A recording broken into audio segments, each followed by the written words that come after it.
తెలుగు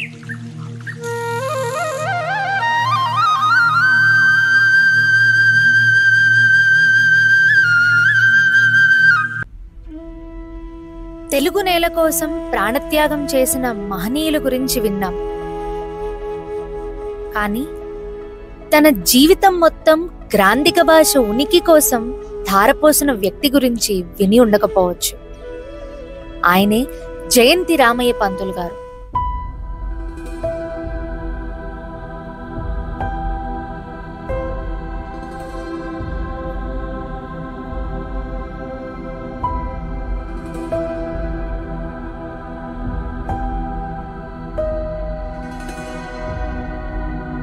కాసులు వెనకేసుకునే వాళ్ళని చూశాను కానీ గ్రాంధిక భాష పిచ్చితో ఇలా తాటాకులు వెనకేసుకోవడం ఏమిటి?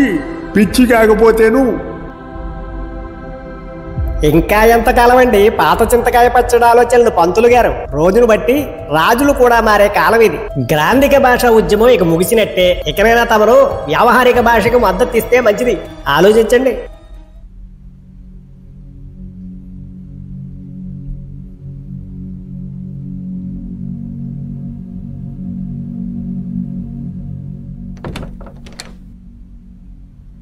ఓహో, పంతులు గారా?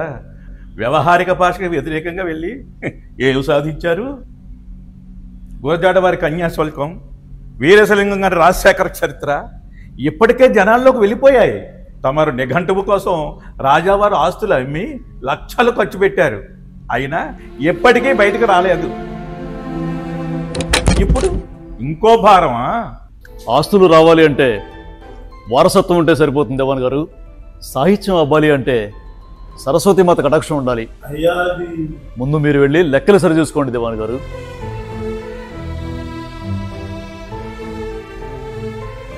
క్షమించాలి పంతులు గారు, ఏదో పనివతుడిలో పడి. ఎంత మాట! రాజదర్శనం దైవ దర్శనం అంత సులభంగా అవుతాయి చెప్పండి. కూర్చోండి. ఇటువంటి పిడుగులు గిడుగువారి మీద కూడా పడ్డాయని విన్నాను. సాహిత్యం రాజప్రాసాదాలకి పండితులకి పరిమితమైతే ఎలా?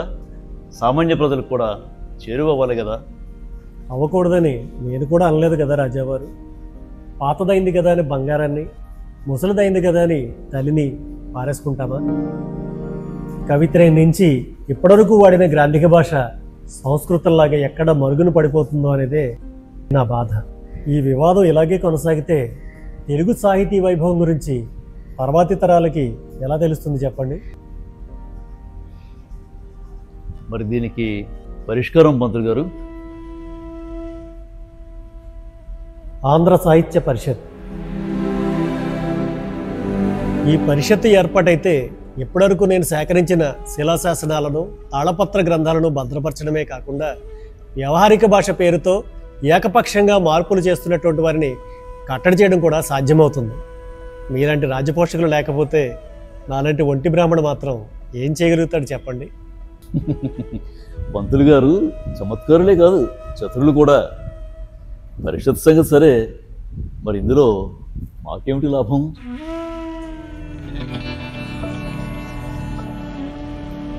తమలాంటి సూర్యుడికి నాలాంటి మినుగురు ఏమివ్వగలదు?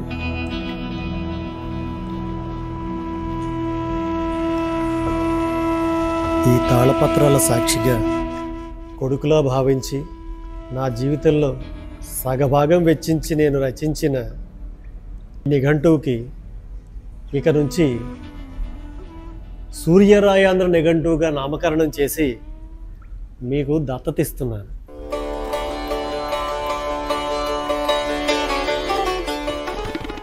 మహదానందం పంతులు గారు, కొడుకుని దత్తత ఇచ్చిన మిమ్మల్ని ఒంటరివాడిని కానివ్వను. ఇక నుంచి మీకు ఆంధ్ర సాహిత్య పరిషత్ అనే కూతురు తోడుగా ఉంటుంది. ఇదే మా వాగ్దానం.